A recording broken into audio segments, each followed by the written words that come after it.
Subject ২ টাই আমাদের fail আসছে। তাহলে স্যারদের হেয়ালের জন্য। যদি ঠিকমতো ক্লাসটা নিত তাহলে আমাদের ফেল আসতো না। ঠিকমতো ক্লাস হয় নাই, ঠিকমতো পড়াশোনা হয় নাই, আমরা ঠিকমতো পড়তে পারি নাই। আমাদের স্যার নাই, ঠিকমতো ক্লাস হয় নাই। আমরা স্কুলে নিয়মিত আসছি কিন্তু আমাদের ক্লাস হয় নাই। আমার মেয়েটা যে সাবজেক্টে ফেল গেছে ওই সাবজেক্টে ওই ধরনের কোনো টিচারই নেই। ওই সাবজেক্টগুলোর কোনো টিচার নাই, টিচার না থাকায় আমার মেয়েটা ফেল করলো। এভাবেই শিক্ষার্থী ও অভিভাবকেরা তাদের ক্ষোভ ছাড়ছিলেন স্কুলের পড়াশোনার মান, শিক্ষকদের অনুপস্থিতি আর অন্য সব সমস্যা নিয়ে। ঢাকা বোর্ডের শতভাগ অকৃতকার্য তালিকার ৩টি স্কুলের মাঝে একটি এই রূপবান স্কুল। শুধু কি শিক্ষার্থী ও অভিভাবকদের ক্ষোভ? শতভাগ অকৃতকার্যের খবরে শিক্ষার মান নিয়ে অসন্তুষ্ট স্বয়ং বিদ্যালয়ের প্রধান শিক্ষকও। এখানে যারা লেখাপড়া করতে আসে তারা বেশিরভাগ হলো ঝরে পড়া ছাত্র।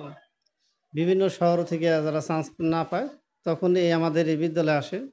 আমরা আপ্রাণ চেষ্টা করি তাদের পাশ করানোর জন্য। শিক্ষক স্বল্পতার কারণে আমাদের গণিত শিক্ষকটাও সেরকম নাই, ইংরেজি শিক্ষকটাও নাই এবং এই শিক্ষকরা এই ২টার পরে ৩টার পরে যে মাঠে কাজ করে, একবেলা কাজ করলেও তো ৩০০ টাকা বাঁচে। এইভাবে তারা কাজ করে দেখে আমি কোনো শিক্ষককে জোর করে আমি বলতে পারি না যে বলে আপনারা ৪টা পর্যন্ত থাকেন। থাকলেও তারা সে অনেক সময়ই করে না, থাকতে পারে না। তারা বলে যে বলে আমাদের বেতন দেনই দেন। ১৪টা বছর ধরে কোনো বেতন ভাতাতে পাই না, আমরাও ঠিকমতো করতে পারি না কে তাদের এই ভালোভাবে লেখাপড়া করাবার এবং কি গার্জেন সমাবেশ দিলেও গার্জেনরা আসে না। গার্জেনের যে অসচেতনতা এর কারণেও আমরা অনেক ভুক্তভোগী। মানিকগঞ্জের ঘিওর উপজেলার চর মাইজখাড়া গ্রামের বেগম রূপবান উচ্চ বিদ্যালয়। স্কুলের শিক্ষক আছেন ৮ জন। এবার এসএসসি পরীক্ষায় অংশ নিয়েছিলেন মাত্র ১১ জন শিক্ষার্থী, কিন্তু পাশ করতে পারেননি একজনও। স্কুলে লেখাপড়া বেশি ভালো না, সমস্যা ছাত্র স্যার নাই স্কুলে, তারপরে স্যার হলো কম, ক্লাস নেয় না ঠিক মতন। পোলাপানি বলে যে ২টা ক্লাস হয়। ১২ বছর বইরে পড়াইছি, তাহলে আমার টাকা পয়সা খরচ হয়েছে, এখন তারা কইছে পাস করে দিমু, পাস করে নাই, আর কি করুম। জানা গেছে এই এলাকার বাসিন্দা জনপ্রশাসন মন্ত্রণালয়ের সাবেক যুগ্ম সচিব মোহাম্মদ আব্দুর রাশেদ খান ২০০৮ সালে নিজ গ্রামে তার মায়ের নামে স্কুলটি প্রতিষ্ঠা করেন। প্রতিষ্ঠার ১০ বছর পর ২০১৮ সালে ঢাকা শিক্ষা বোর্ড মানবিক শাখায় ৯ম শ্রেণীতে ভর্তির অনুমোদন দেয় স্কুলটিকে। আমরা এই স্কুলে থাকতে চাই নাই, তো আমাদের এই স্কুলে জোর করে রাখা হয়েছে। জোর করে রাখা আমাদের এই যে একটা বছর এইভাবে আমাদের রসাতনে বা এই অন্ধকারে।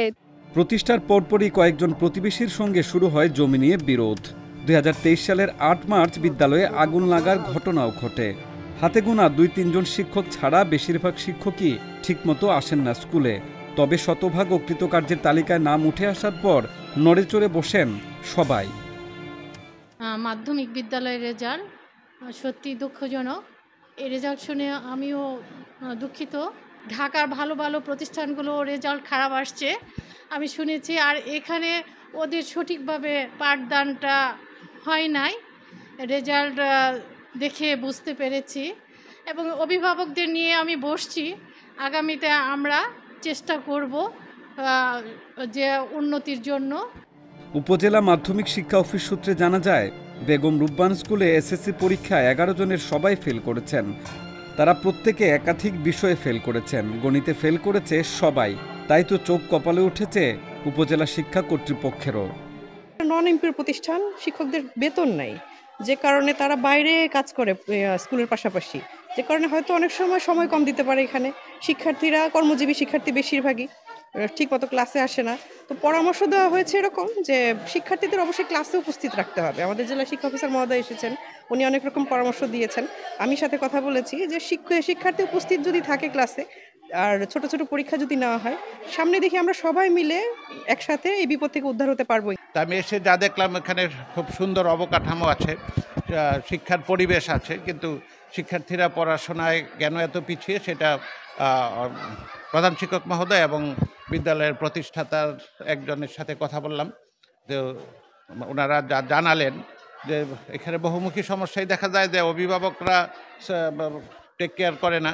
কিন্তু আমার প্রশ্ন হলো, অভিভাবকরা যাই টেক কেয়ার করুক, আমরা শিক্ষার্থীরা আমাদের কাছে আসে, আমরাই ওদেরকে দায়িত্ব নিব, ওদের পড়াশোনা পরামর্শ দিব, আমরা শাসন করব না, মোটিভেশন দিব যাতে তারা ভালো করে। তো আমি পরবর্তীতে তাদের প্রতিদিন দিনের পর দিনে শেষ করার জন্য পরামর্শ দিয়েছি এবং তারা যাতে রেগুলার স্কুলে আসে, অভিভাবকদেরকে ডেকে এনে অভিভাবকদের সাথে সুপরামর্শ করে সকলে মিলে যাতে বিদ্যালয়ের ফলাফল উন্নত হয়, আমি সেটার পরামর্শ দিয়েছি এবং আমি সেটাই কামনা করি।